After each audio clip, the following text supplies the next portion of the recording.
Hey guys, tonight we begin with the unshakable facts about the Middle Ages. You know, the ones people repeat at dinner parties, in documentaries, and in high school history classes, and that are completely wrong. So before you get comfortable, take a moment to like the video and subscribe, but only if you genuinely enjoy what I do here. And let me know in the comments where you're tuning in from and what time it is for you. It's always fascinating to see who's joining us from around the world.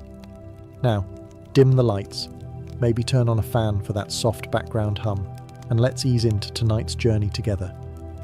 One of the most stubborn myths about the Middle Ages is that people thought the earth was as flat as a serving tray, and if you sailed far enough, you'd plunge into the abyss like a medieval lemming. The image is tempting. Nervous sailors peeking over the ship's edge, wondering if they'd see dragons or just a really long fall. Unfortunately for that dramatic mental picture, medieval scholars already knew the earth was round. In fact, they'd known for centuries. The ancient Greeks had measured it with sticks, shadows, and math, which is the historical equivalent of winning a Nobel Prize with a ruler and a bit of sunshine. Eratosthenes did it in the 3rd century BCE, and his method was still taught in the Middle Ages. So no, your average monk wasn't lying awake at night terrified of cosmic cliffs. The flat earth myth actually got popular thanks to 19th century writers who wanted to make the medieval period look like one long cosplay of ignorance. Washington Irving's biography of Columbus painted the explorer as bravely defying all the flat earthers of his day. The reality? The real argument in Columbus's time wasn't, is it round, but how big is it? Columbus thought it was much smaller than it actually was, a mistake that, without the Americas conveniently blocking his way, would have meant starving to death somewhere in the middle of the Pacific. Even regular sailors knew about the Earth's curve. They watched masts disappear over the horizon before the hull. You don't need a PhD to notice that unless you're actively trying to ignore it. Medieval art even showed globes in Christ's hand, and kings posed with them like they'd just invented geography. Not something you'd do if you believed you were ruling over the world's largest frisbee. Ah yes, the classic mental image. Every medieval person was a filthy, flea-ridden creature who feared water like it was witchcraft. Supposedly, they roamed the streets smelling like a combination of wet sheep and disappointment. It's a satisfying caricature, but much like that flat earth nonsense, it's wrong. In reality, medieval Europeans bathed far more than people give them credit for.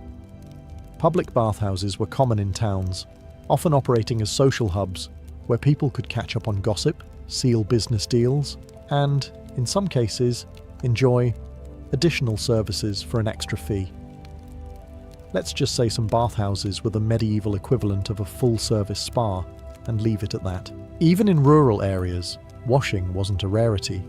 Rivers, lakes, and barrels in courtyards all served the purpose. Soap existed, made from animal fat and lye, and while it wasn't exactly lavender-scented artisanal luxury, it got the job done. Monks had strict washing schedules, and royalty sometimes had private bathrooms complete with heated water. The medieval elite didn't just sit around marinating in their own grime. They commissioned elaborate perfumed baths, often with herbs like rosemary, sage, and mint. Basically, they were doing medieval aromatherapy before it became overpriced in modern wellness stores. So why the myth? Blame later centuries. During the Renaissance, and especially after the 16th century, medical theory shifted toward believing that bathing opened the pores and let in bad air. So ironically, people in later eras bathed less than their medieval ancestors. This means your average 14th century baker was probably cleaner than a 17th century French courtier, though he smelled more like bread than expensive cologne. Of course, bathing didn't always mean entire body scrub. Sometimes it was just washing the face, hands, and whatever else was socially necessary to avoid scandal. But the idea that they avoided water altogether is just lazy historical slander. Even peasants took advantage of rainwater, which was free, clean, and falling directly on their heads whether they liked it or not. The idea that medieval people were all knee-high to a grasshopper is one of history's laziest myths. If it were true, Jousting tournaments would have looked like angry toddlers trying to poke each other off hobby horses. The truth? Most medieval men averaged about 170 centimetres and women around 160 centimetres. Not giants, but certainly not small enough to hide in a wine barrel, though some may have tried during tax season. Archaeologists have dug up enough skeletons to confirm that the Middle Ages produced plenty of tall individuals, especially among the better-fed classes. Knights weren't exactly ducking under doors, but they weren't clanging their helmets on the lintels either.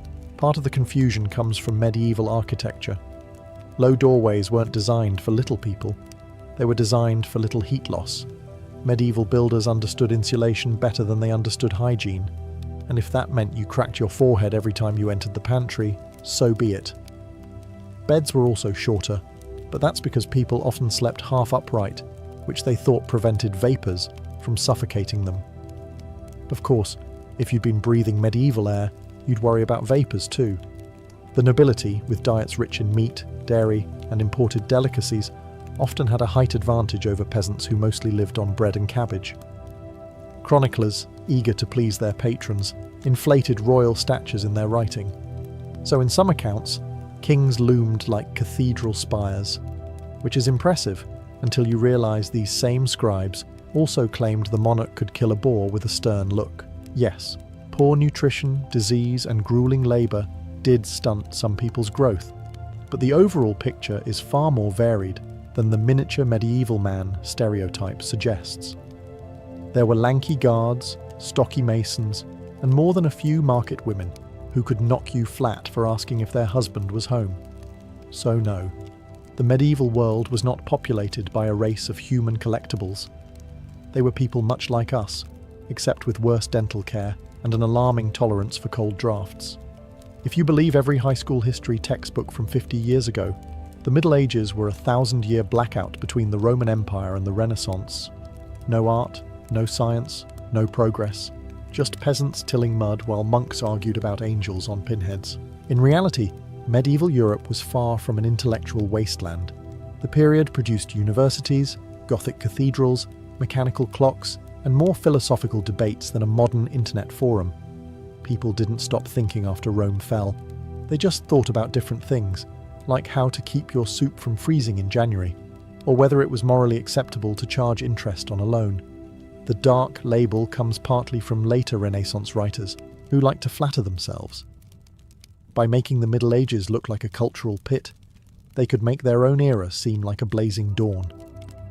It's a marketing trick as old as time. To sell your product, trash the competition. Unfortunately, the smear campaign stuck.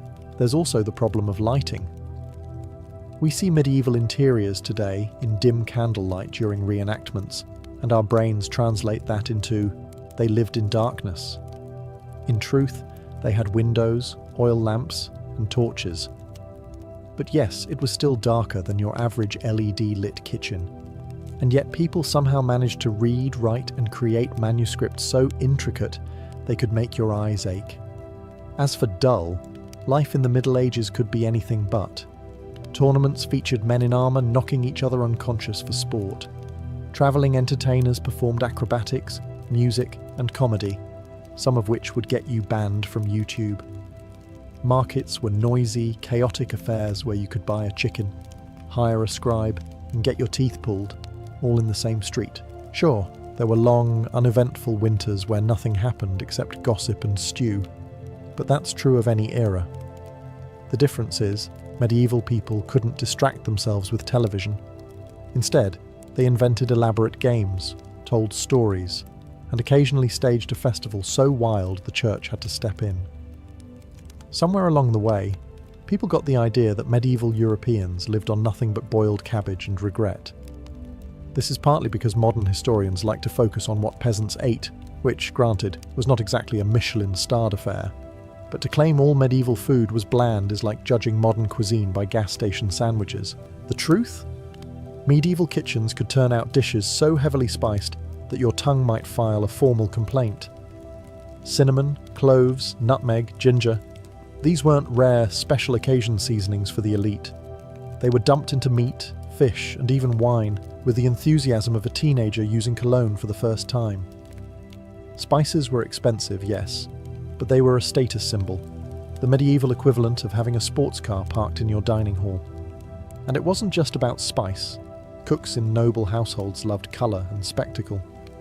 A roasted peacock might be served with its feathers reattached for drama, or a meat pie might contain live birds that would fly out when cut open. An early form of dinner theatre, though probably terrifying for the birds.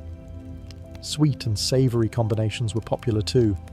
Meat could be cooked with dried fruits and honey, which sounds odd until you realise you've probably eaten pineapple on pizza. Even the common folk had ways to make food more interesting. Ale, onions, herbs like parsley and sage, and preserved fish added variety to the otherwise bread-heavy diet. Sure, sometimes variety just meant this bread is mouldy, but still edible if you scrape it. But it wasn't all misery. Seasonal fairs and markets also offered chances to try exotic goods, like imported almonds, or, if you were really lucky, a slice of candied ginger.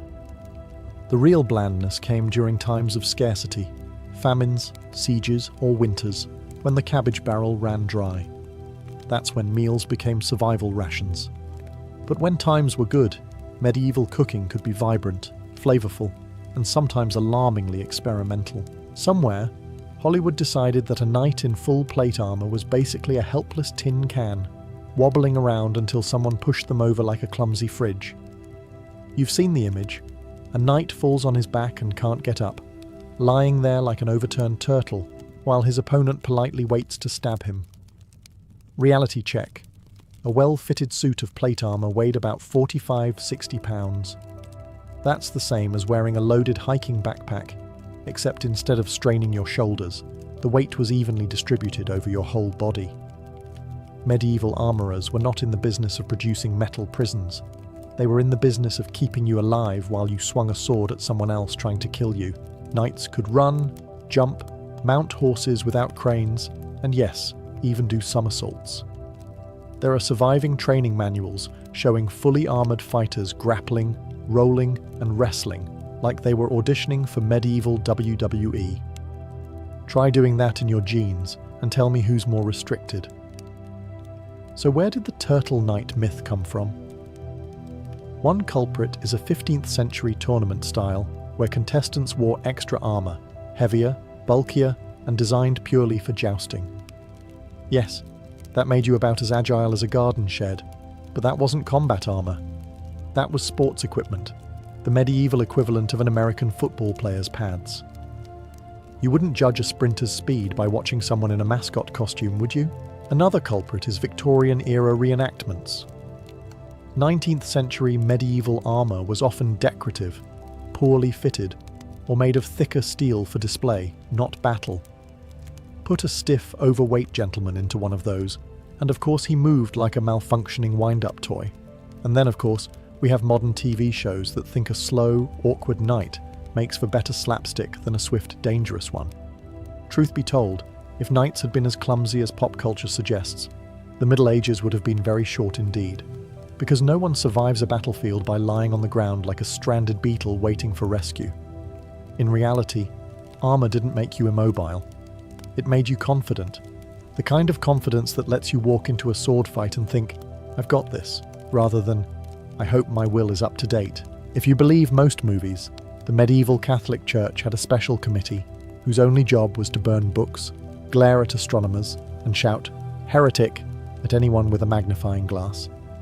It's a great image. The grim monk smashing telescopes in slow motion while lightning flashes outside. Unfortunately, reality is less inquisition and more funding agency. Yes, there were cases where the church clashed with specific ideas. Galileo sends his regards. But the sweeping idea that the medieval church banned science is about as accurate as saying medieval peasants lived in mud huts all year round. Many of the very people doing science back then were clergy. Monks copied ancient Greek and Arabic manuscripts, ran observatories and experimented with medicine, in between brewing beer, which frankly was their most beloved experiment. Medieval universities, where a lot of the science happened, were largely church-founded and church-funded. These weren't weekend hobby clubs. They were structured institutions producing scholars who debated astronomy, mathematics, optics, and anatomy. The medieval Dark Ages narrative comes partly from Enlightenment writers who thought trashing the Middle Ages made their own era look smarter. Spoiler, smug marketing campaigns are not a modern invention.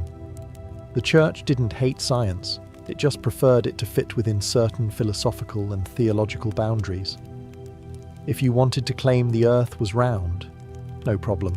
Scholars had known that since antiquity. If you wanted to claim the Earth wasn't the center of the universe, well, now you were poking at cosmic hierarchy, and that could get awkward at dinner parties in Rome. It's also worth noting that much of Europe's scientific tradition survived precisely because church institutions preserved it. Without those dusty monks in cold scriptoria, half of Aristotle's works might have been lost to mice and mildew. And without the Church's interest in calculating the date of Easter, medieval Europe might have lagged centuries behind in astronomy. You've probably heard it in some half-baked history meme. In the Middle Ages, life expectancy was 30. Cue the mental image of a medieval peasant celebrating his 29th birthday, like it's his retirement party. The reality, however, is a bit less tragic, and a lot less fun for the wow, they were so primitive crowd. That number, the infamous 30, is an average. And averages are tricky things. Averages take everyone into account, including babies. And here's the kicker. Medieval infant mortality rates were brutal. A lot of children didn't survive their first 5 years thanks to disease, famine, or simply being too curious around open wells. Those early deaths dragged the average way down. If you made it out of childhood alive, your odds of living into your 50s or even 60s were decent, provided you avoided wars, plagues, and the occasional suspiciously pointed dagger in political circles. Medieval records are full of people who lived long enough to complain about kids these days in Latin. The idea that everyone keeled over at 30 also ignores the existence of elderly monarchs, bishops, farmers, and artisans. Even peasants could, and did, live into old age. Archaeological evidence shows plenty of skeletons with worn-down teeth, healed fractures and arthritis. Clear signs of people who had been around the block for decades. So why do we keep believing the "everyone died young" myth? Because it makes history sound more dramatic, and because saying the average was 30, but that's due to high child mortality, doesn't have the same punch at cocktail parties. Here's a modern analogy. If tomorrow every toddler tragically vanished, grim, I know, but stick with me, the average age of the population would skyrocket. Conversely, if a third of all babies died at birth, the average would plummet, even if the surviving adults were still out there gardening at 75. In short, medieval people weren't biological mayflies. They didn't hit 30 and instantly drop dead like an episode of Game of Thrones. Life was harder, medicine was worse, but if you made it through the deadly roulette wheel of childhood, you had a fair shot at becoming the village elder. If you believe the movies, every medieval village had a weekly witch-burning day, right after market and just before the pub opened. But despite the fiery reputation, medieval Europe was not actually lighting up the skies with constant witch pyres. In fact, most of the large-scale witch burnings happened after the Middle Ages, during the early modern period. So technically, if you time-travelled to the 1300s, hoping for a front-row seat at a witch trial, you'd probably be bored or recruited to fix a broken wagon wheel. The medieval church itself was surprisingly skeptical about witchcraft in its earlier centuries. The official line in the 10th and 11th centuries was that most witches were just deluded people or victims of superstition. Some church manuals even stated outright that believing in witches' supernatural powers was itself heresy. A nice twist, where the witch hunters would be the ones in trouble. Of course, there were occasional prosecutions, but burning wasn't the go-to method. Hanging, exile, or good old-fashioned public shaming were more common punishments. Fire was expensive, and medieval towns weren't exactly eager to waste good timber on your neighbour who muttered over herbs. The real witch-burning craze didn't hit until the late 15th to 17th centuries, fueled by a mix of religious conflict, social panic, and the printing press spreading the Malleus Maleficarum. Basically a how-to guide for spotting witches, written by a man who was rejected by several women and apparently took it very personally. In the actual medieval period, accusations of magic were often more political or personal than supernatural. If your sheep went missing, you blamed the neighbour you didn't like. If the harvest failed, you accused the cranky old woman who didn't go to church.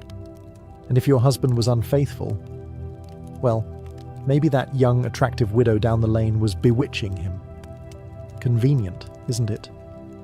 So, while witch burning has become shorthand for medieval brutality, it's a bit like blaming the 1990s for TikTok. Wrong century, wrong technology, same moral panic. The medieval era had plenty of real horrors, but constant pyres for spellcasters wasn't one of them. In other words, medieval witches spent more time being gossiped about than barbecued. The bonfire stories came later, courtesy of a Europe that had better printing, worse paranoia, and far too much free time. If popular culture is to be believed, medieval peasants were essentially walking mud statues, voiceless, powerless, and just waiting for a knight to gallop over them on the way to a tournament. The truth? They actually had more rights than many people assume, just not the sort you'd brag about on a dating profile.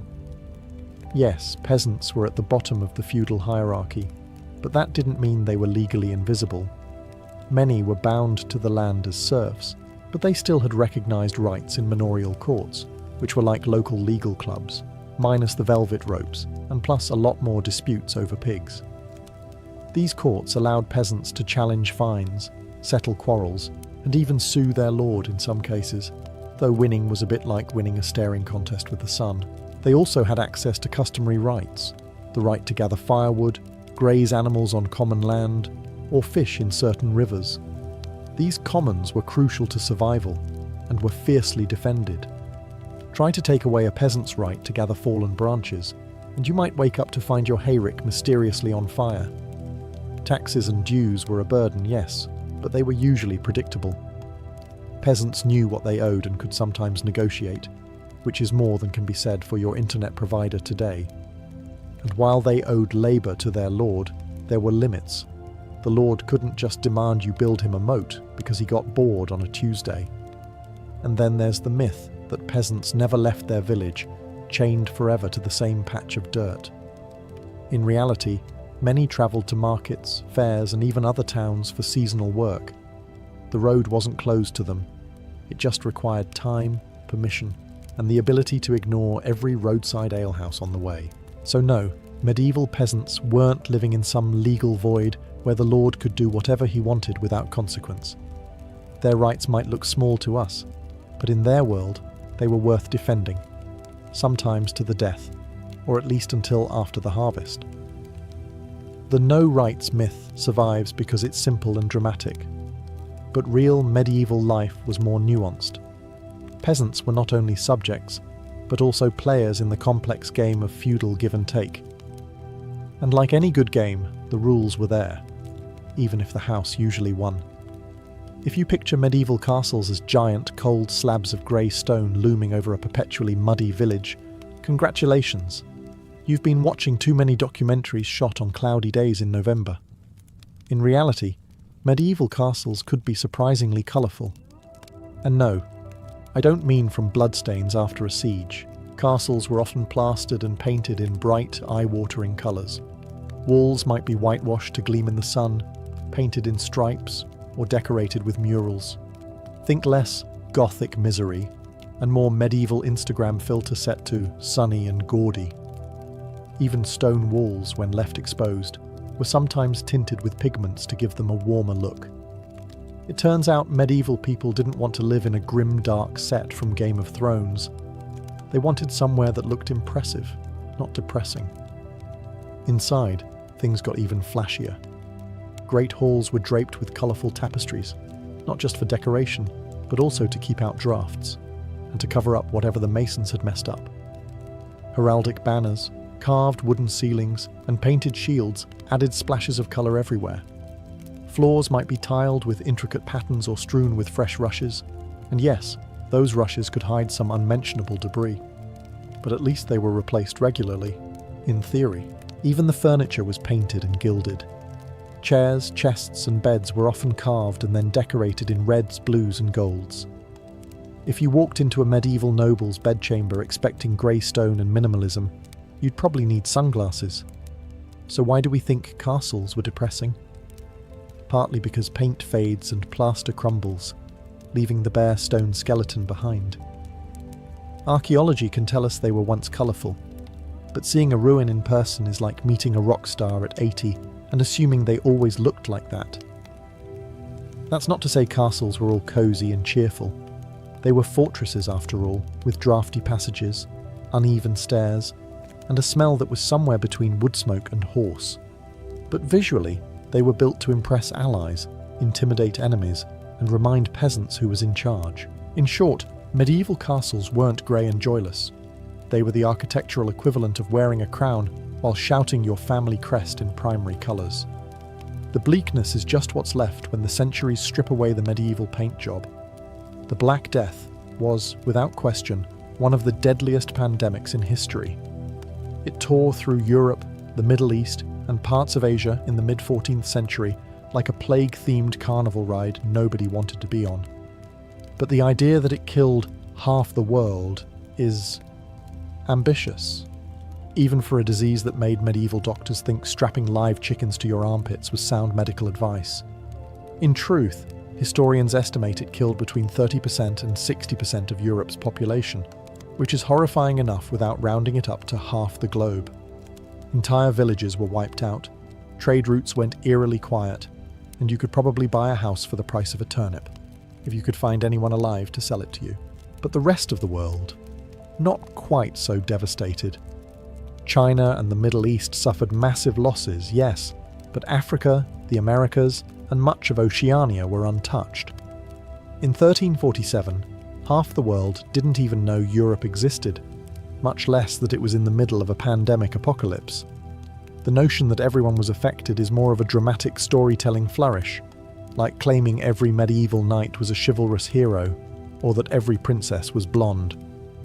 That said, the psychological impact of the plague on affected regions was enormous. People interpreted it as divine punishment, bad air, or the result of foreign merchants with suspicious cargo. Modern germ theory was centuries away, so medieval prevention methods ranged from burning incense to carrying posies to, my personal favourite, avoiding bathing, because they thought it opened the pores to bad air. Spoiler: avoiding bathing did not help. The plague also reshaped economies. Labour shortages meant surviving peasants could demand better pay and conditions.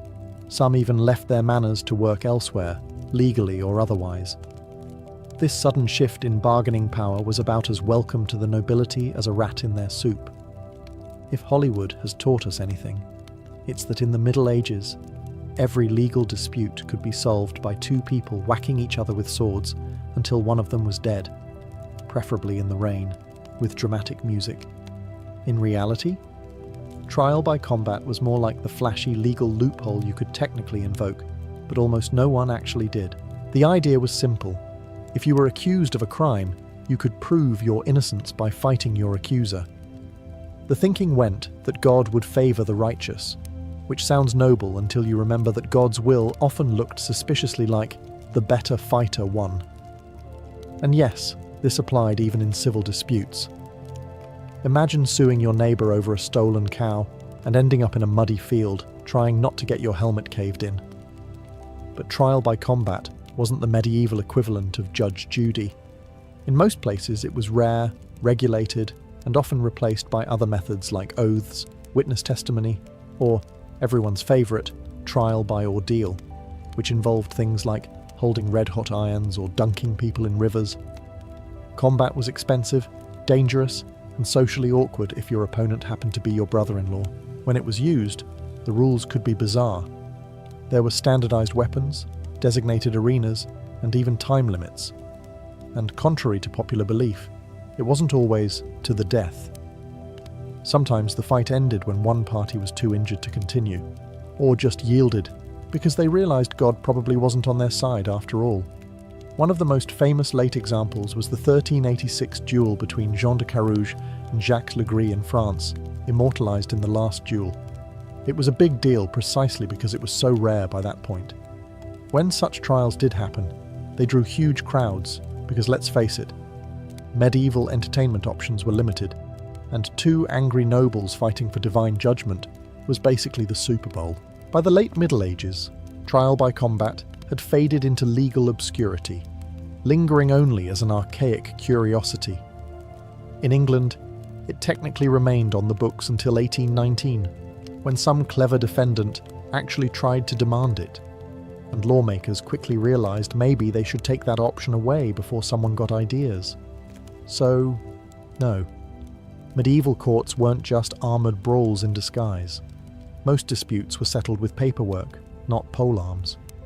Which is probably just as well. Most lawyers can't swing a sword.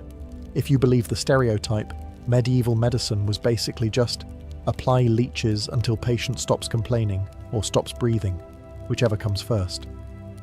And yes, bloodletting with leeches was a thing. But it wasn't the only thing, and medieval healers didn't just sit around waiting for their next slimy prescription to wriggle into action. In reality, medicine in the Middle Ages was an eclectic mix of inherited classical knowledge, folk remedies, astrology, and the occasional deeply questionable experiment.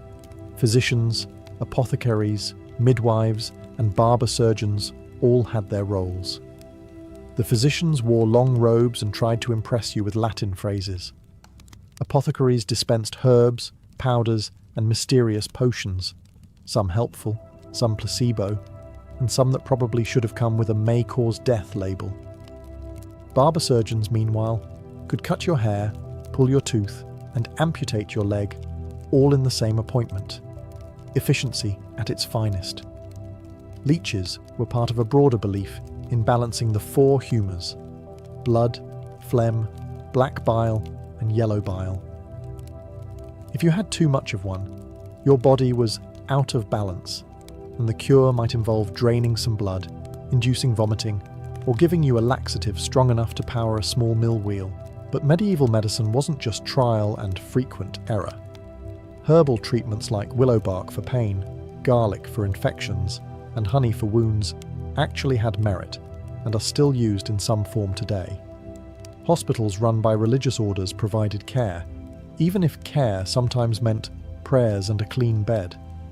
And in Islamic Spain and the Byzantine Empire, medicine could be surprisingly advanced, with detailed surgical manuals and accurate anatomy drawings, though Europe often preferred to stick to Galen's 200-year-old theories instead. Yes, some treatments were ridiculous. You might be prescribed a potion made from powdered emeralds, or be told to wear a dead mole around your neck to cure a cough.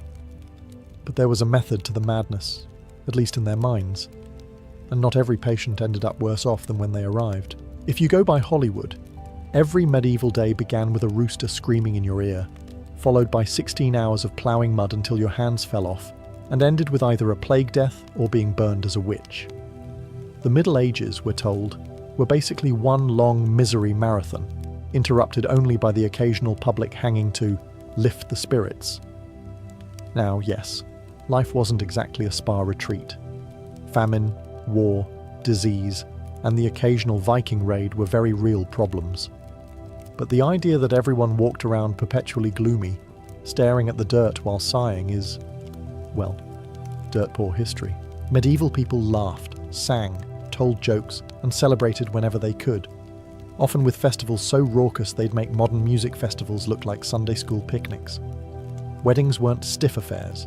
They were days-long parties with dancing, feasting, and enough wine to make you forget the groom's family still owed you 3 goats.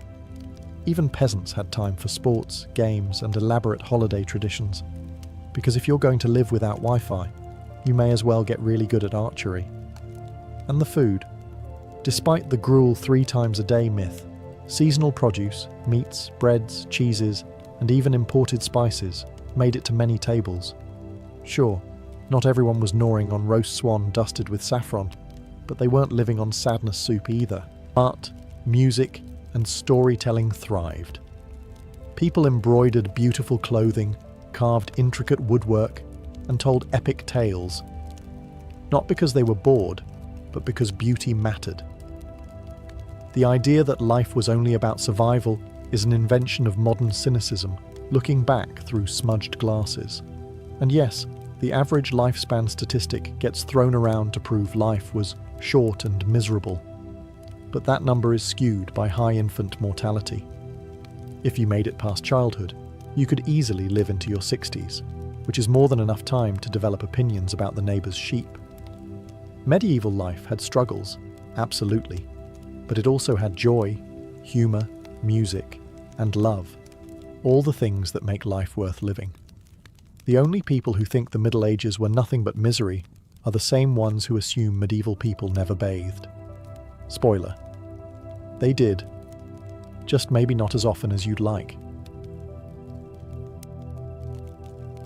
On the endless Mongolian steppe, where the land stretches so far that the horizon seems to be the edge of the world, the sudden appearance of a rider was never just a coincidence. It was a moment of fate. For centuries, the nomadic Mongols believed that every guest was sent by Tenga, the eternal blue sky, as a test of honor. And so, when the dust of hooves began to rise in the distance, life inside the ger, the felt-covered yurt, shifted in an instant. Hospitality among the Mongols was not a polite social nicety. It was a sacred obligation. The vastness of the steppe was both beautiful and dangerous. Days of riding could separate one settlement from another, and a night without shelter could kill.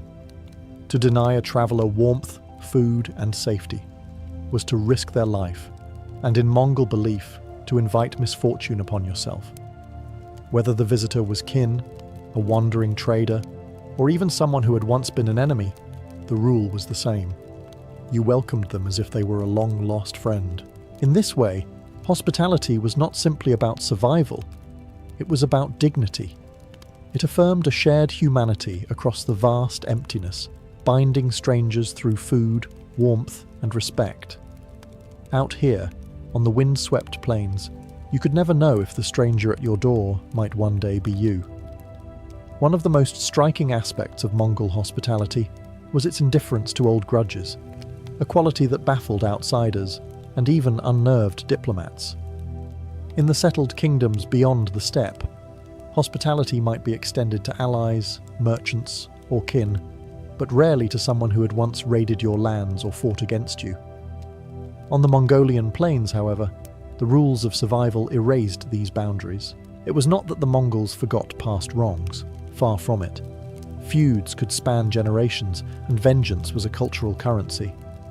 But there was an understanding, born of the brutal realities of nomadic life, that out here, the laws of hospitality stood above personal disputes, at least for as long as a guest remained within the ger. Imagine a warrior, weary from weeks on the road, riding into the camp of a man whose cousin he had once struck down in battle. In another world, this might end with a blade in the gut. On the steppe, it ended with a bowl of steaming mutton broth, a bed by the hearth, and shared stories late into the night. The moment he stepped through that felt doorway, he was no longer an enemy. He was a Zuni Kun, a person of the moment, a traveller under the host's protection. This sacred pause in hostility was partly practical. Killing a guest was considered an insult to Tenga, and a violation that could stain a family's honour for generations. But it was also a matter of prestige. The greater a man's generosity, the more his name travelled across the steppe, carried in the stories of those who had eaten at his fire. In Mongol culture, reputation was a form of currency just as valuable as livestock. There was a quiet calculation in this kindness too. A former enemy who had been warmed and fed might think twice before drawing his bow against you in the future. Or perhaps out of respect, he might even carry your goodwill to his own people, easing tensions without a single arrow loosed. In this way, the Mongols practiced a form of diplomacy that didn't rely on parchment treaties or royal seals. It was diplomacy by firelight and shared bread, a reminder that even in the harshest land on earth, peace could begin with nothing more than a cup of fermented mare's milk. Hospitality among the Mongols was not a haphazard gesture. It was a choreography of respect, each movement deliberate, each object charged with meaning. When a guest approached, the sequence began long before they crossed the threshold of the ger. First, the host would step outside to greet them, standing with open posture but never rushing forward. To hurry could seem desperate, To linger too long inside could seem cold. Balance was everything. The guest would be invited to dismount, and the host might take the horse's reins, signalling that both rider and mount were now under their care.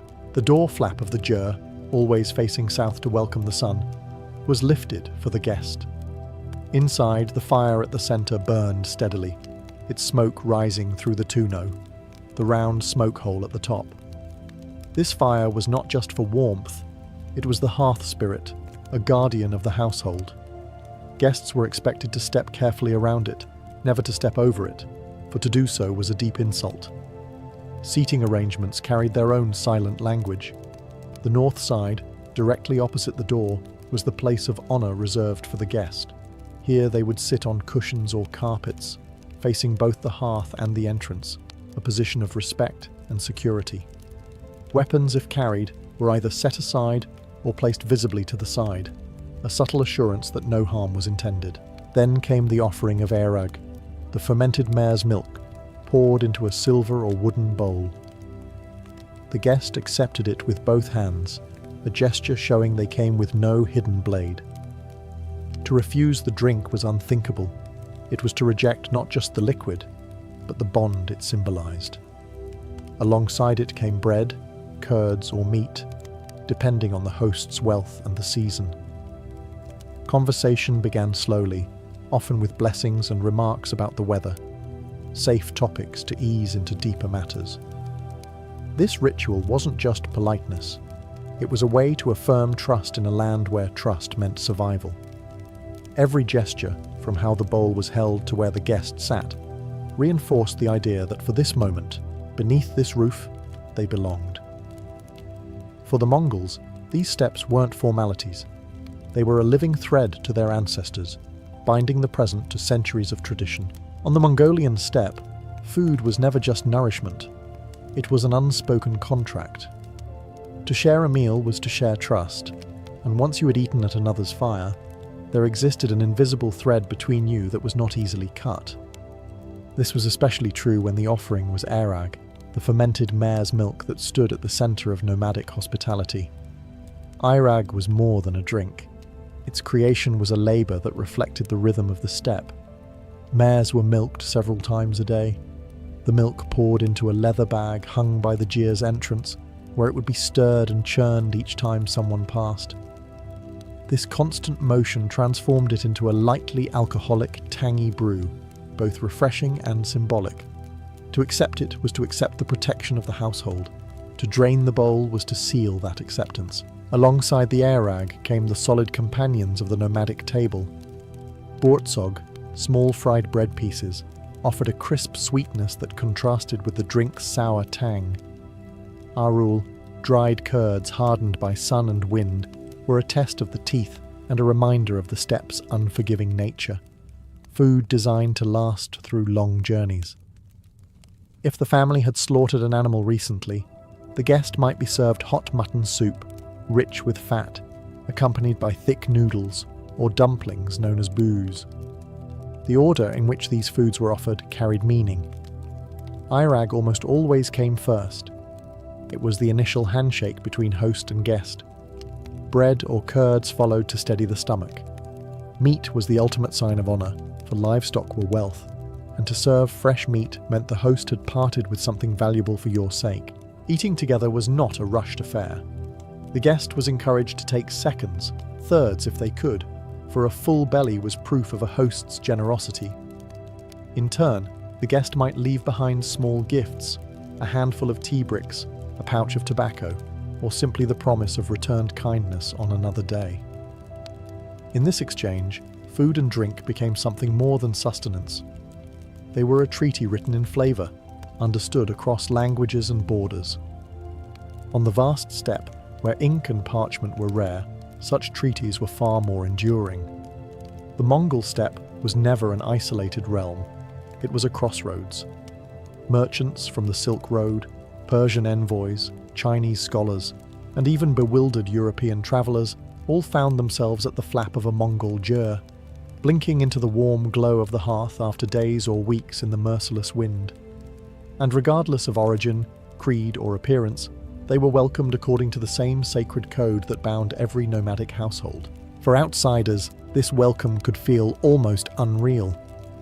Imagine a Venetian merchant, used to the cautious suspicion of Mediterranean ports, suddenly being ushered into a felt-covered home in the middle of nowhere.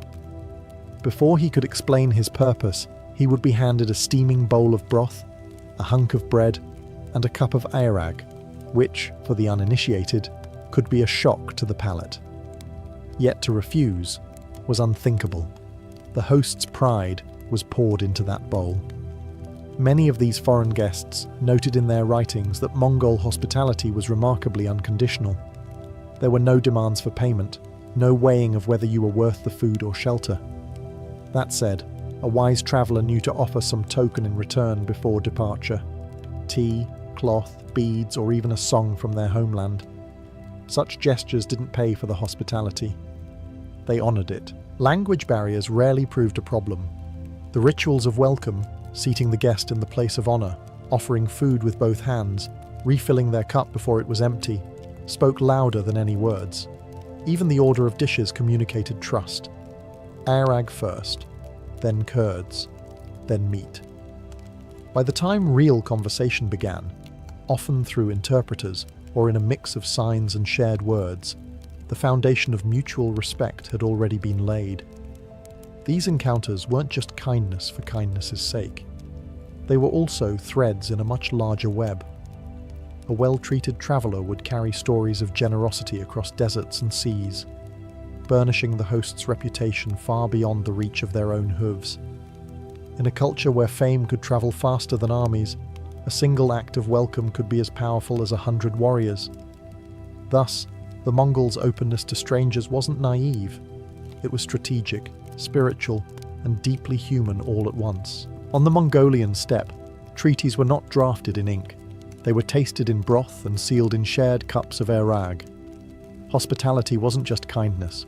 It was politics performed around a fire. A guest could arrive as a wary emissary from a rival clan and leave as an ally, bound by the memory of generosity as much as by any spoken agreement.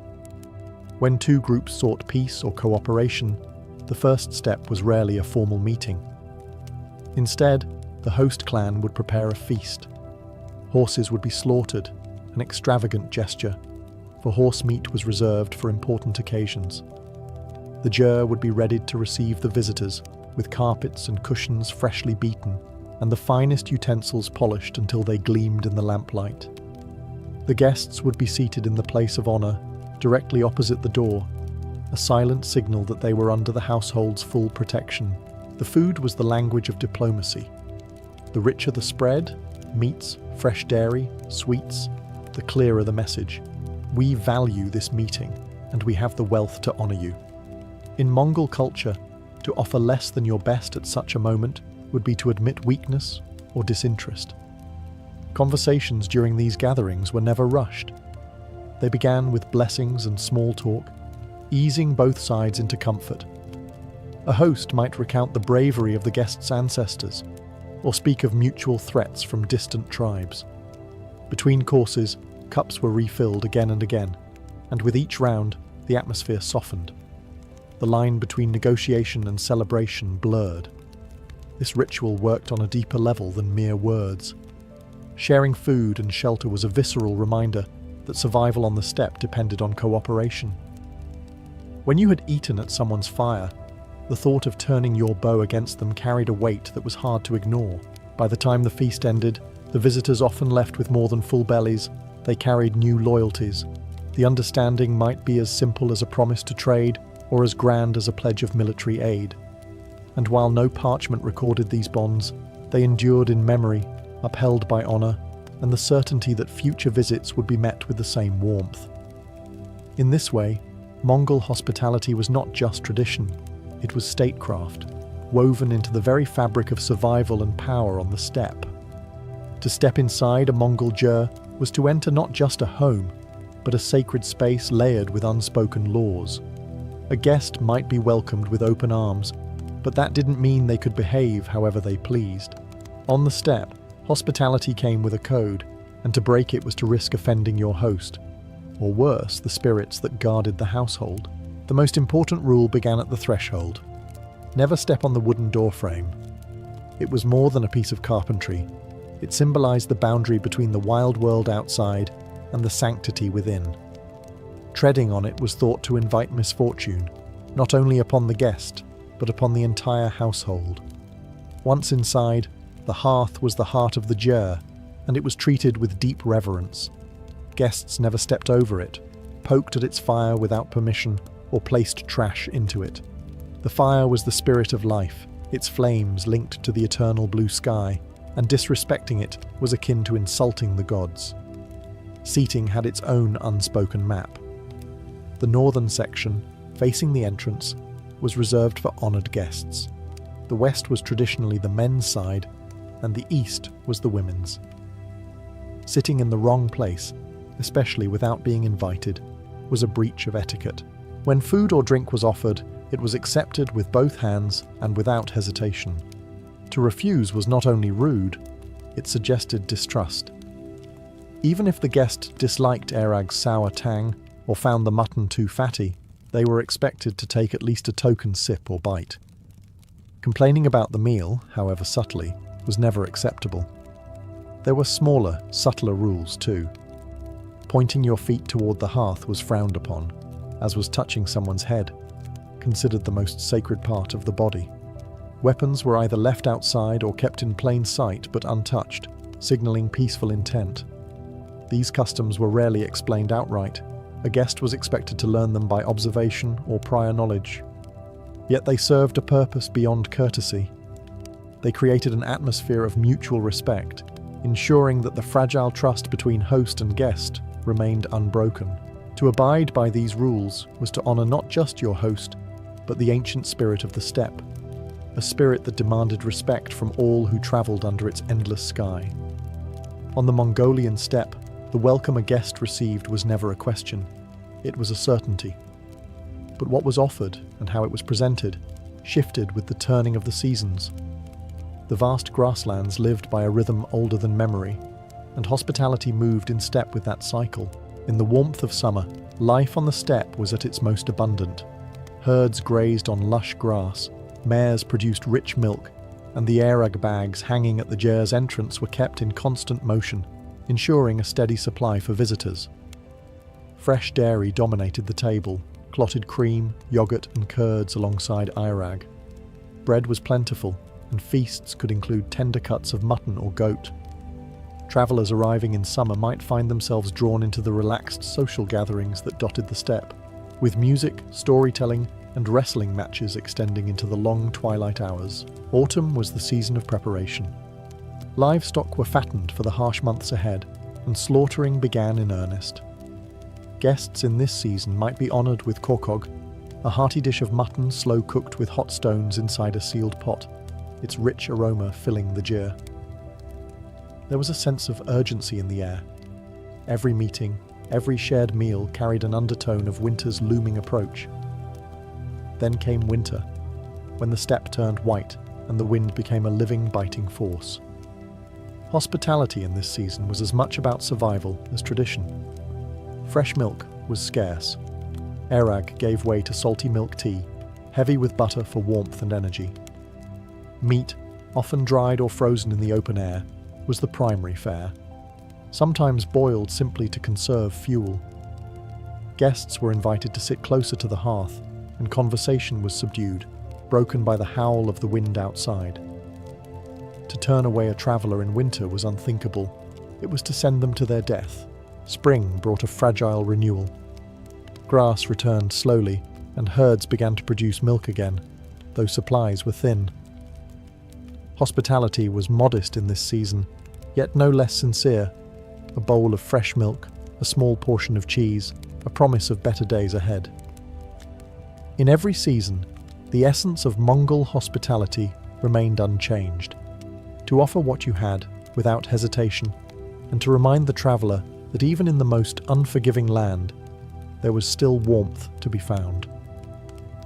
Though the Mongol Empire has long since faded into history, the code of hospitality that once bound warriors, herders and traders still breathes in the gyr smoke rising over the modern steppe. In cities like Ulaanbaatar, Life may be faster, and skyscrapers have replaced yurts in the skyline, but travel beyond the paved roads, and you will find the same ancient welcome waiting. Today, many Mongol families still live nomadically, moving their herds with the seasons, setting up their gurs under the vast open sky.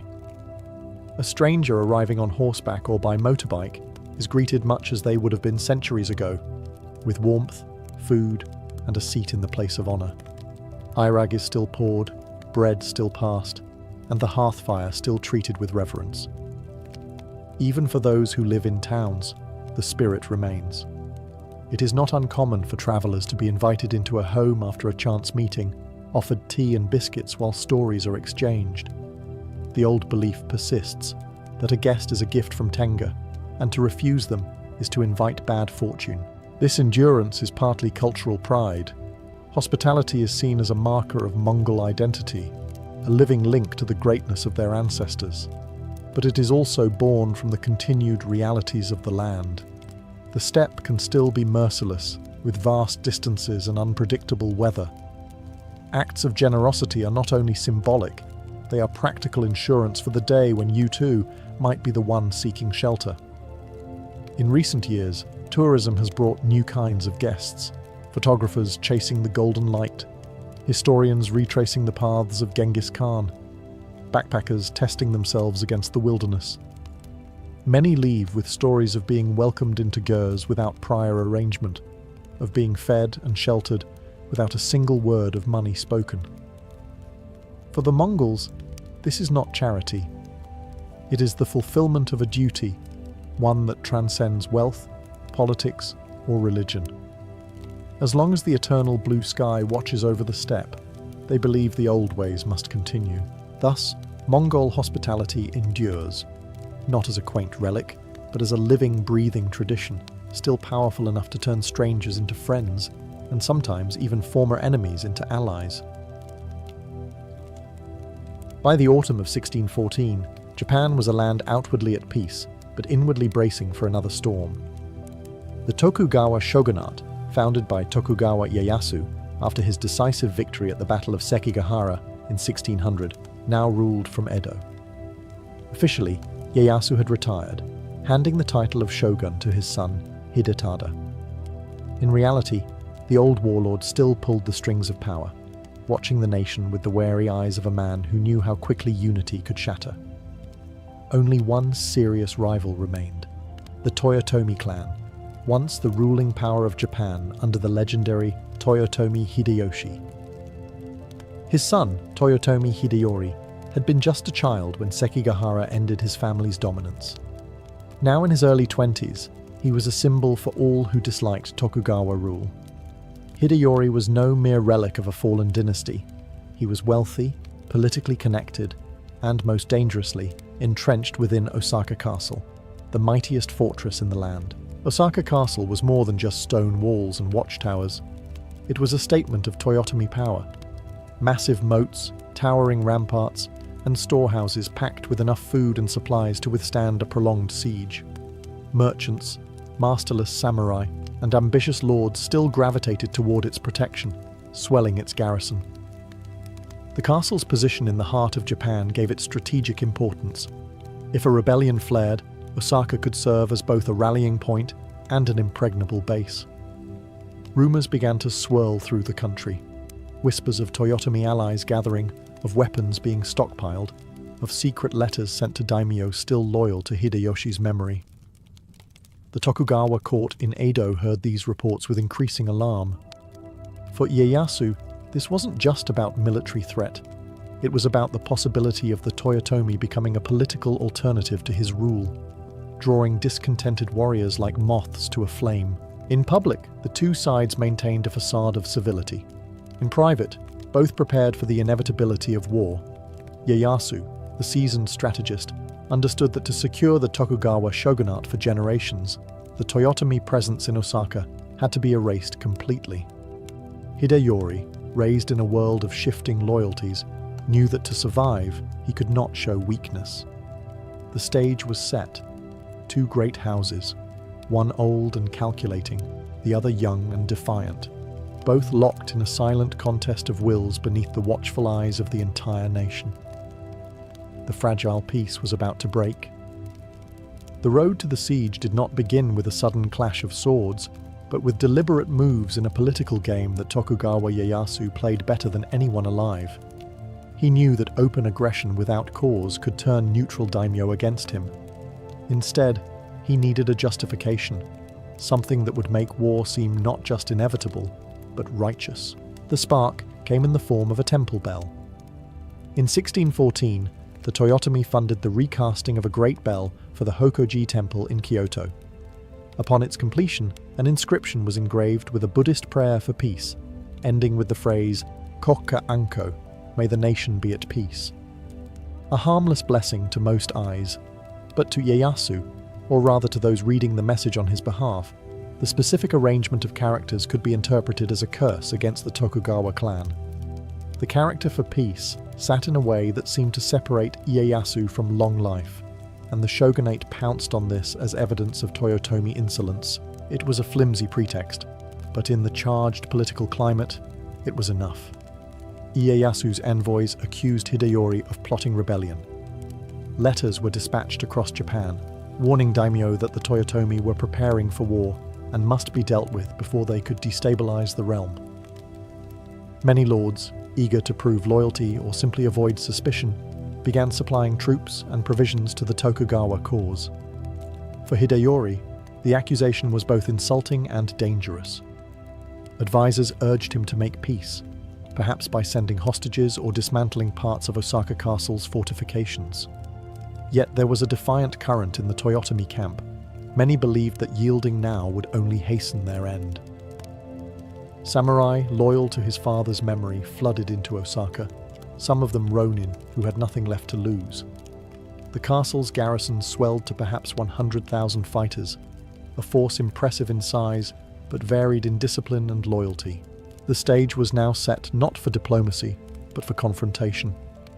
By autumn, the Tokugawa army, massive, disciplined and well-equipped, was on the move toward Osaka. The political bell had tolled, and now the drums of war began to beat. By late November 1614, the Tokugawa army was on the march.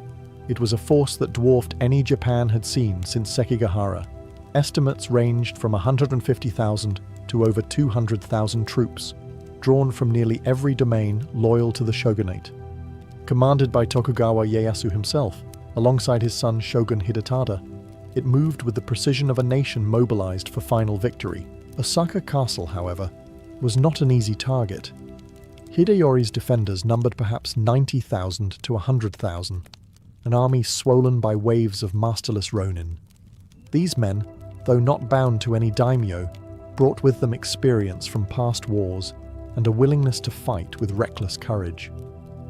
Under the leadership of generals such as Goto Matabe, Kimura Shigenari, and Sanada Yukimura, the legendary tactician from the Sanada clan, the Toyotomi forces prepared to make Osaka an unbreakable bastion. The castle's fortifications were formidable: triple moats, towering stone walls, and massive gates designed to funnel attackers into deadly kill zones. Supply stores brimmed with rice, dried fish, and other essentials, enough to endure a prolonged siege. The defenders were confident that winter's harsh cold would favor them. The Tokugawa army, encamped in the open fields and hastily built forts, would have to endure the freezing winds off Osaka Bay. Ieyasu's strategy was methodical. Rather than launch a reckless frontal assault, he ordered the construction of siege lines encircling the castle. Earthworks, watchtowers, and artillery emplacements began to rise. Cannons, many acquired through Portuguese trade, were positioned to pound the walls. The goal was to choke Osaka into submission, cutting off reinforcements and wearing down morale before the final blow. Inside the castle, Hideyori worked to maintain unity among his diverse allies. The presence of Sanada Yukimura was especially significant. He began constructing a series of outworks known as the Sanada Maru, a defensive barbican on the southwestern side that would soon become the focal point of some of the fiercest fighting in the entire campaign. By December, the siege was fully underway. The moats froze at night, the air rang with the crack of musket fire, and the ground trembled under the impact of cannon shot. Winter had come to Osaka, and with it, the first test of whether the Toyotomi could withstand the might of the Tokugawa. If Osaka Castle was the heart of the Toyotomi defense, then the Sanada Maru was its sharpened spear point. Built by Sanada Yukimura on the southwestern approach to the castle, this fortification was no mere outwork. It was a killing ground designed to bleed the Tokugawa army before they could even touch the main walls. The Sanada Maru's design was cunning. Surrounded by its own moat and connected to the main castle only by a narrow passage, it allowed defenders to concentrate fire on any attacker who dared to approach. High earthen ramparts bristled with matchlock gunners, while concealed firing positions allowed arrows and bullets to rain down from unexpected angles. The Tokugawa, eager to test the defences, launched a series of assaults in early December. Their numbers were overwhelming, but Yukimura's men, many wearing the red armour that became their grim signature, stood firm. Waves of attackers found themselves mired in mud or scrambling up steep embankments under a storm of shot. Arquebuses cracked in disciplined volleys, cutting down samurai mid-charge. When the enemy drew too close, the defenders counterattacked with spears and swords, pushing them back into the killing zones. Adding to the defenders' advantage were the cannons mounted within the Sanada Maru. Supplied by Hideyori's stockpiles, these guns pounded the Tokugawa siege works, tearing gaps in their lines and scattering troops. The psychological effect was just as potent as the physical damage. Tokugawa soldiers began to dread any order to advance on the redoubt. One assault ended in disaster when the attackers, attempting to storm the walls, were met by a sudden countercharge led by Yukimura himself. His presence on the field, rallying his men with a calm yet unyielding demeanour, became legendary. Tokugawa forces were thrown back, leaving the ground littered with dead and wounded. For Ieyasu, the Sanada Maru was a thorn that refused to be pulled. Weeks of siege had failed to crack it, and each failure emboldened the defenders inside Osaka Castle. Even the bitter cold seemed to favour Yukimura's men, who knew every inch of their fortification and could rotate shifts to keep fresh fighters on the walls. By mid-December, it was clear to the Tokugawa commanders the Sanada Maru could not be taken by direct assault. If Osaka Castle was to fall, it would not be through Yukimura's gate. When direct assaults on Osaka Castle failed, especially the bloody failures at Sanada Maru, Tokugawa Ieyasu shifted his focus from storming the walls to breaking the defenders' will. If he could not breach the gates with steel, he would pound them into submission with stone and iron. By mid-December 1614, the Tokugawa siege lines bristled with artillery. These were no ordinary Japanese cannon. Many had been purchased from Portuguese traders or adapted from European designs. Heavy culverins and smaller swivel guns were dragged into position on raised earthworks, aimed not only at the outer defences, but at the castle's interior.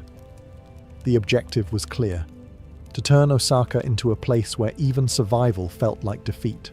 Day and night, the bombardment began. The roar of cannon fire rolled across the winter air, each shot followed by the splintering crash of wood, the crumble of stone, and sometimes the terrible screams of those caught in the blast. Buildings inside the castle compound, storehouses, barracks, even residences, were smashed apart. Fires broke out, sending plumes of black smoke into the icy sky. But Ieyasu's strategy went beyond physical destruction. The constant noise, the sleepless nights, and the growing sense of helplessness were meant to erode morale. The defenders, though safe behind thick walls and moats, could never relax. Every hour brought the possibility of another deadly strike. Adding to the psychological pressure were rumours spread by Tokugawa agents.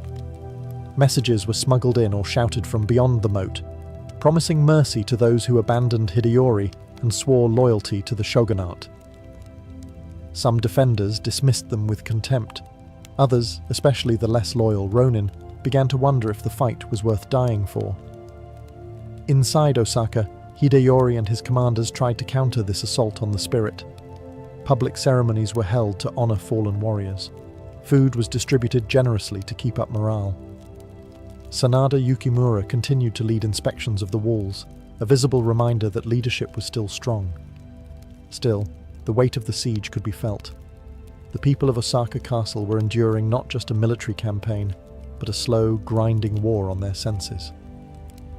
Ieyasu knew that in siege warfare, victory often went to the side that could endure the misery longest, and he was betting on the Tokugawa. By late December 1614, weeks of bombardment had taken their toll. Osaka Castle still stood, its main walls and moats had held, but the damage to its outer defences and the constant psychological strain were undeniable. Tokugawa Ieyasu, ever the strategist, recognised that continuing the siege through the worst of winter risked exhausting his own forces and draining his coffers. Instead, he sought to end the campaign on terms that weakened the Toyotomi without the bloodshed of a final assault. Envoys were sent under flags of truce. Officially, the talks were framed as an opportunity to restore peace to the realm. In reality, both sides approached the table with very different goals. For the Tokugawa, the aim was to dismantle Osaka's ability to resist in the future. For Hideyori, it was to preserve his clan's survival and keep the fortress intact for as long as possible. The negotiations were tense. The Tokugawa demanded that Osaka Castle's outer defences, including the massive moats, be filled in and its fortifications reduced. Hideyori's representatives resisted, but the strain of the siege and the desire to protect the civilian population weighed heavily. With supplies still sufficient but morale fraying, the Toyotomi leaders ultimately agreed to a peace settlement. The terms seemed straightforward. The Toyotomi would refrain from military action, and the Tokugawa would withdraw their forces. But Ieyasu had built in a crucial advantage. By filling in the moats and dismantling the strongest outer works, Osaka Castle's defensive power would be irreversibly weakened. In the days that followed, work crews moved in to fill the moats with earth and rubble. The defenders, perhaps relieved to see the end of constant cannon fire, did not fully grasp the strategic disaster this represented. Once the snow melted and the campaigning season returned, their fortress would be far more vulnerable to a renewed attack. By New Year's, the Tokugawa army began its withdrawal. The winter campaign was over. Osaka had survived. Hideyori remained in his castle, and to the casual observer, the peace seemed genuine. But beneath the polite phrases of the truce lay a truth both sides understood. The conflict was only paused, not ended. The castle had lost its fangs, and Ieyasu had no intention of letting the Toyotomi threat linger indefinitely. The next campaign would be decisive. The winter campaign ended with the snow, but peace in Osaka was a fragile illusion. Inside the castle walls, life returned to a semblance of normalcy. Fires were lit without fear of cannon shot, markets reopened, and the sound of repairs replaced the thunder of war. Yet everyone knew the truce was a thin layer of ice over deep, cold waters. The moat-filling clause of the treaty had gutted the castle's defensive strength. The massive moats that had once kept Tokugawa troops at bay were now shallow ditches or flat earth, leaving the walls exposed to direct assault. Some Toyotomi retainers whispered that accepting such terms had been a fatal mistake, while others insisted it had been the only way to save Osaka from destruction in winter. Despite this vulnerability, Hideyori and his commanders began preparing for the possibility of renewed conflict. Weapons were repaired and restocked, and skilled ronin were again recruited from across Japan. The most famous among them, Sanada Yukimura, returned to his work reinforcing the Sanada Maru and strengthening what fortifications remained. Without the moats, defense would hinge on smaller strongpoints and fierce close-quarter fighting. The Tokugawa, for their part, wasted no time in watching for an excuse to break the truce. Ieyasu's agents in Kyoto and Osaka reported every movement inside the castle, every arrival of new warriors, every whispered plan. Letters were intercepted, and rumours spread that the Toyotomi were plotting to rally anti-Tokugawa factions across the country. By spring, the political situation grew tense once more. Ieyasu accused Hideyori of violating the peace terms, pointing to the recruitment of more ronin as proof of hostile intent. Whether this was true or merely a pretext hardly mattered. The shogunate had all it needed to justify war in the eyes of the daimyo. In Osaka, the Toyotomi court debated furiously. Some urged Hideyori to negotiate again, to send hostages to Edo in a last attempt at reconciliation. Others argued that the Tokugawa would never be satisfied until the Toyotomi name was erased entirely, making resistance the only honourable path. By early summer of 1615, the time for debate was over.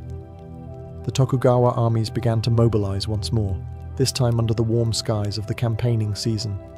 The summer campaign was coming, and for Osaka Castle, it would be the last stand.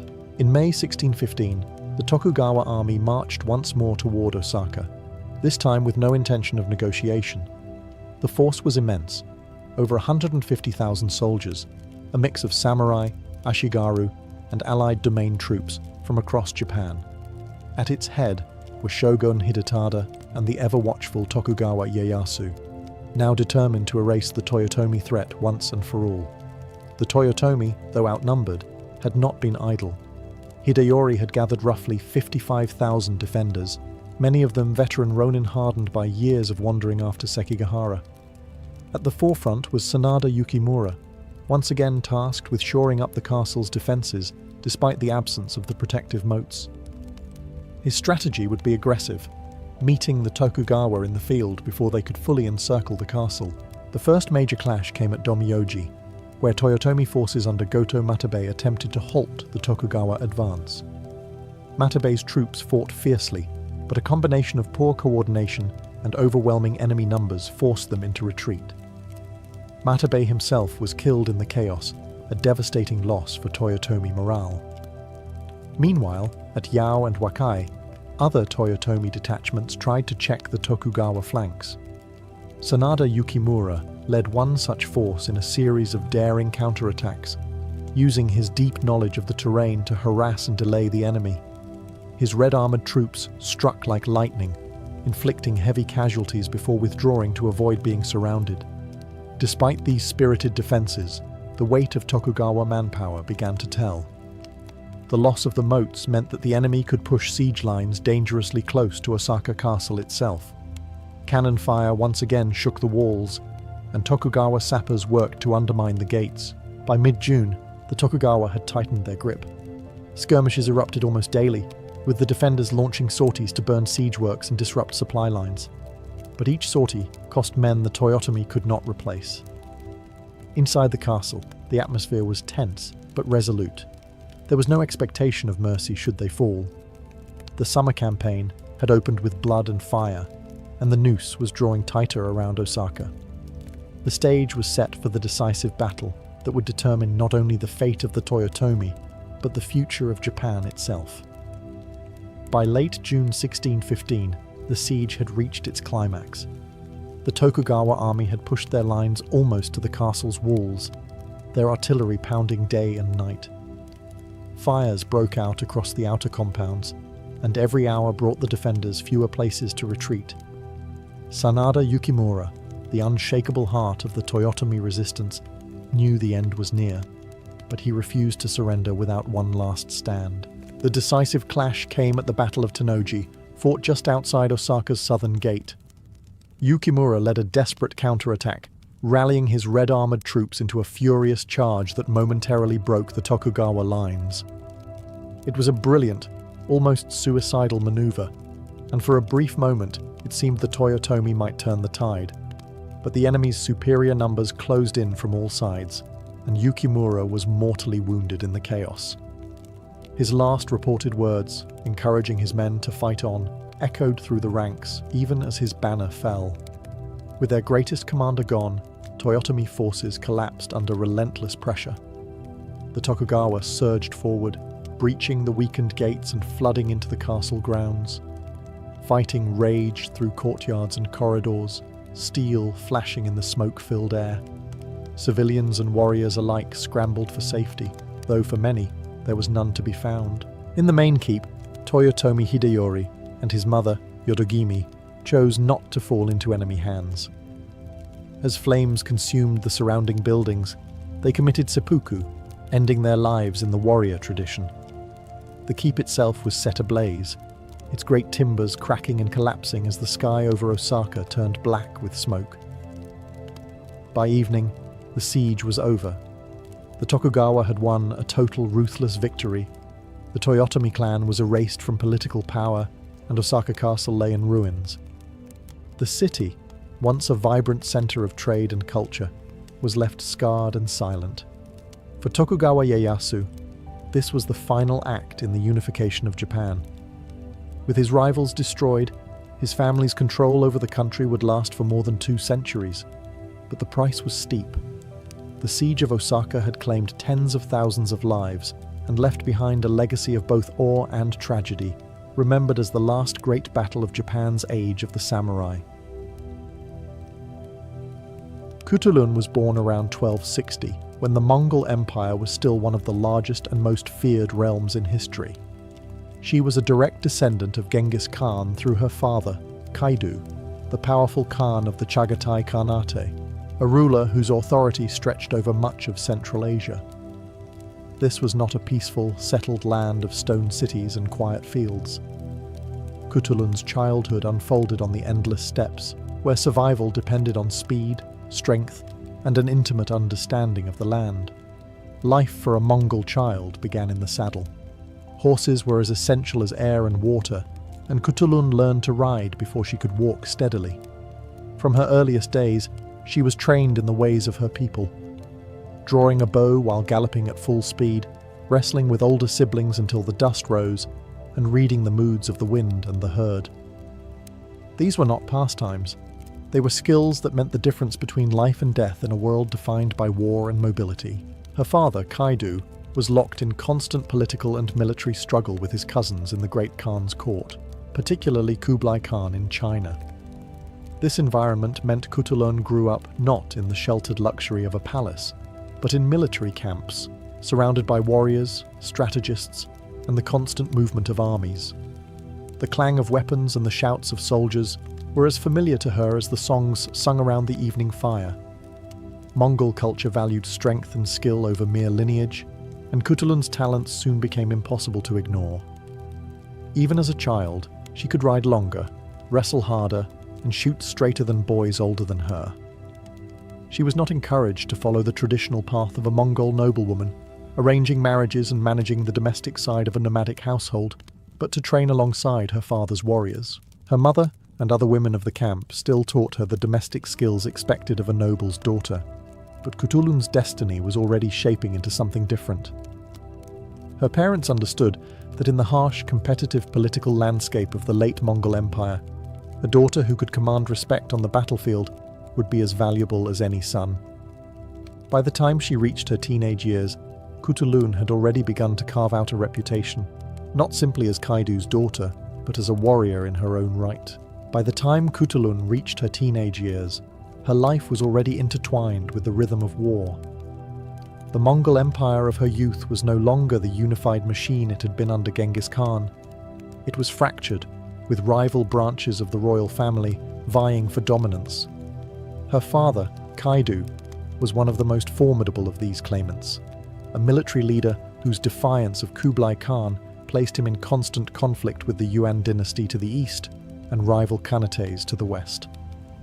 In this turbulent world, Kutulun did not remain a mere observer.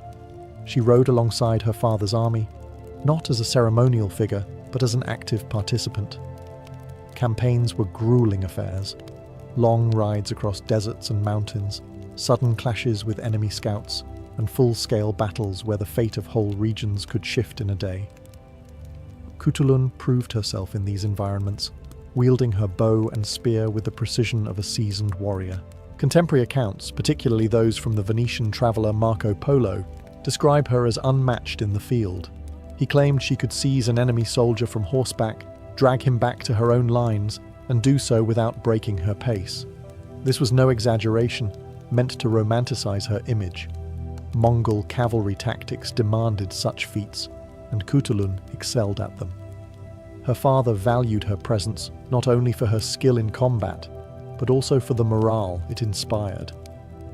Soldiers fought harder, knowing Kutulun rode among them. a living symbol of their cause and proof that courage was not limited by gender.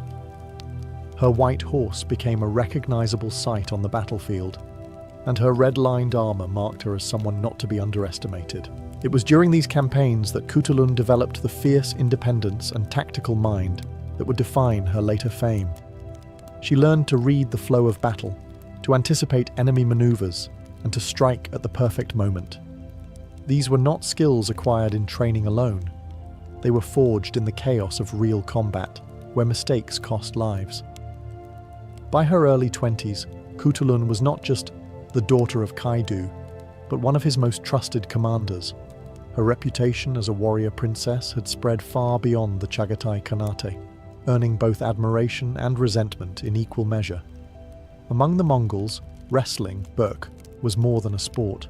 It was a test of strength, agility, and honor, performed at festivals, celebrations, and gatherings of the tribes. Victory in the wrestling ring could bring prestige equal to triumph on the battlefield. For Cutulun, whose skills already matched the finest warriors, it was another arena in which to prove herself. As the stories go, Cutulun issued a challenge to the men of the steppe. She would only marry the man who could defeat her in wrestling. This was no idle boast. Wrestling among the Mongols was a contest without weight divisions, and her opponents would be full-grown warriors, many of them veterans hardened by war. Yet Cutulun knew her own strength. Years of training in horseback riding, archery, and the brutal physicality of steppe life had given her a body and reflexes built for this exact kind of contest. When the first suitors came forward, the matches ended quickly. Cutulun's technique was clean and decisive. She would hook a leg, shift her weight with lightning speed, and send her opponent sprawling in the dust before the crowd had finished cheering. Her victories were not just physical, but psychological. Each man who fell to her added to the aura of her invincibility. But her challenge wasn't just about strength, it was a way of controlling her fate. In a time when noble marriages were often political arrangements, Cutulun used wrestling to set her own terms. If no man could beat her, then no one could force her into a union she didn't want. As her fame grew, more suitors tried their luck, some travelling from distant lands for the chance. Yet all met the same fate, thrown to the ground and sent away with bruised pride. The challenge became a matter of legend, whispered in markets and sung by bards. To win Cutulun's hand, you must first throw her to the earth. No one ever did. For the crowds, it was entertainment. For Cutulun, it was a statement. She would be no passive prize in the games of men. On the dusty plains of the steppe, in the center of the wrestling circle, she was her own master, stronger, faster, and cleverer than anyone who dared face her. Cutulun's wrestling challenge soon became more than a test of strength. It became a high-stakes contest of wealth and pride. To deter casual challengers and add weight to her terms, she introduced a rule. Any man who wished to wrestle her for marriage had to wager 100 horses. If he lost, she kept them. If he won, he would gain both the horses and her hand. In the horse-rich culture of the Mongols, this was no trivial bet. Horses were the lifeblood of the steppe, transport, wealth, and status all in one. To wager 100 meant risking a significant portion of one's fortune. It also meant that the men who dared face her were not only confident in their strength, but willing to gamble a small empire of hooves. Cutulun did not disappoint her supporters. One after another, her suitors found themselves slammed to the ground, their shoulders pressed into the dust, the match over before they could recover. Each loss meant the transfer of a precious herd into Cutulun's possession. The white, bay, and chestnut horses multiplied under her care until she reportedly owned thousands. Marco Polo, who claimed to have heard of her exploits firsthand during his travels, estimated her herd at around 10,000. These victories elevated her legend beyond the wrestling circle. She was no longer just the warrior princess who rode into battle. She was the undefeated champion whose skill had built a fortune in living, breathing wealth.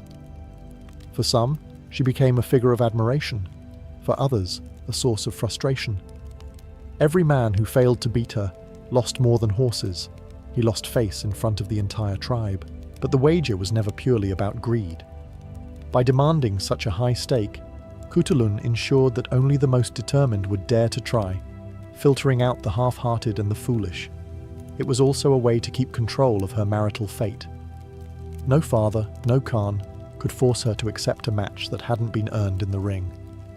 By the time her herd reached its legendary size, Kutulun's challenge had become the stuff of song and story. Suitors still came, but they came knowing that the odds were against them, not because she was lucky, but because she was the best. While her wrestling victories brought her fame across the Mongol world, Kutulun's true power lay in the saddle, where the games of sport turned into the deadly contests of war. Her father, Kaidu, was constantly engaged in campaigns against rival Khans, and Kutulun was not content to watch from the sidelines. She rode in the thick of battle, her red-trimmed armour glinting in the sun, her bow and spear never idle. Contemporary reports, including those of Marco Polo, claimed she was unmatched in the art of seizing enemies alive from horseback. In the chaos of battle, she would single out a rider, close the distance at full gallop, and wrench him from his saddle in one powerful motion, dragging her captive back through the melee to her own lines. This feat required more than raw strength. It demanded precision, timing, and the fearless nerve to charge headlong into danger. Her presence in the army was more than symbolic. Kaidu often entrusted her with leading flanking attacks or securing vital positions on the battlefield. The men under her command respected her not simply because she was their Khan's daughter, but because she had proven herself again and again in combat. Warriors fought harder with Kutulun nearby, inspired by the sight of a commander who could best them in sport and match them in war. The fusion of her wrestling and military reputations created a unique image. Kutulun was not only a champion of the wrestling ring, but also a living weapon on the steppe. Her skill in both arenas reinforced her authority and autonomy in a way that few women, even among the Mongols, could achieve. Her enemies, however, did not share this admiration. In the courts of her rivals, Kutulun was painted as a dangerous figure, one whose defiance of marriage norms and prowess in battle upset the balance of political alliances. Every time she humiliated a suitor or defeated a Toktamish or Yuan-aligned force, she was making a statement. The daughter of Kaidu could not be tamed. For Kutulun, wrestling and war were two sides of the same coin. Whether in the circle of sand or the open plain, the rules were simple. Outmatch your opponent, control the fight, and never surrender the ground you've claimed. Kutulun's life was not only shaped by her own feats, but by her deep loyalty to her father, Kaidu Khan, ruler of the Chagatai Khanate. Kaidu was a shrewd and determined leader, a cousin and fierce rival of Kublai Khan, the powerful ruler of the Yuan dynasty in China. Their rivalry was more than personal. It was a clash over the future of the Mongol Empire itself. Kublai embraced the trappings of Chinese imperial rule, while Kaidu clung to the traditional nomadic ways of Genghis Khan. In this high-stakes power struggle, Kutulun was more than a daughter. She was Kaidu's most trusted lieutenant. She accompanied him on military campaigns against Kublai's forces and other Mongol factions that sought to challenge his rule. On the battlefield, she was often at his side, acting not only as a warrior, but as an advisor, her insight valued as much as her strength. Her political role extended beyond combat. In the Mongol system, alliances were often cemented through marriage, and Kaidu's rivals undoubtedly saw Kutulun as a potential bargaining chip.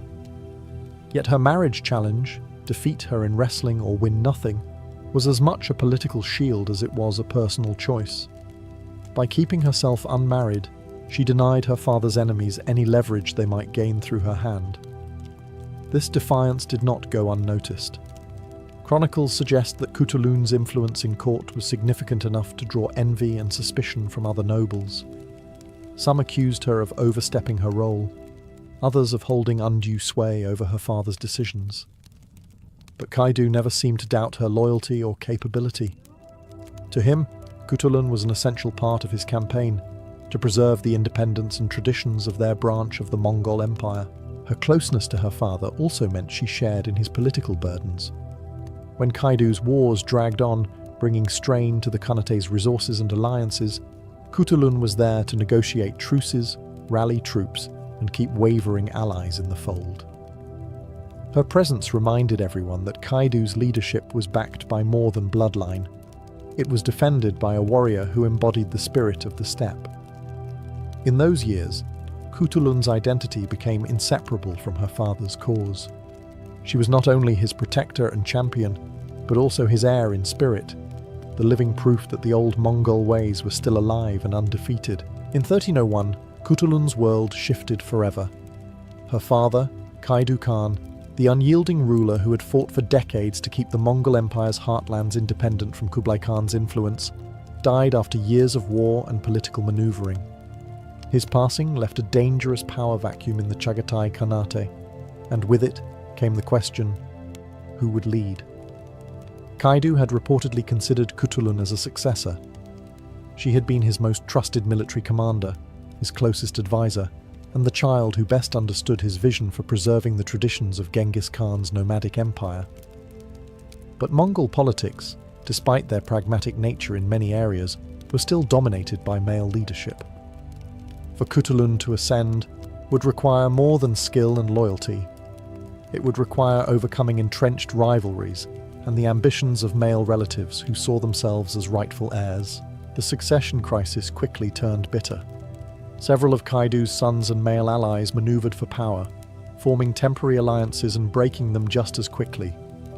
Kutulun, though deeply respected, faced whispered accusations that her wrestling career and unmarried status made her unsuitable to rule. Some saw her independence as a strength. Others viewed it as a threat to the political marriages and alliances that held the Khanate together. Even without an official title as Khan, Kutulun remained a formidable force. She commanded her own following of loyal warriors and held vast wealth, her thousands of horses symbolizing not just her personal success, but her ability to reward allies. She played the dangerous game of steppe politics, supporting and opposing claimants when it suited her, always protecting her father's legacy and the stability of the Khanate. Yet the very qualities that made her a legend also made her a target. Rivals spread rumors, some claiming she was too domineering, others alleging she had overstepped by holding authority equal to men. In this environment, trust was rare, and betrayal was a constant threat. Kutulun's dream of leading in her father's stead ultimately faded in the face of political realities. A male relative, Duwa Khan, emerged as a dominant figure, consolidating power. Still, Kutulun retained her autonomy and her influence, continuing to shape the politics of the Khanate from behind the scenes, never relinquishing the independence that had defined her life. In the years after her father's death, Kutulun remained a figure impossible to ignore on the Mongol steppe.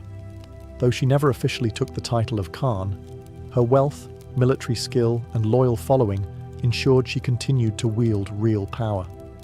She rode in campaigns when necessary, settled disputes among her allies, and maintained a degree of independence rare for any Mongol noble, especially a woman.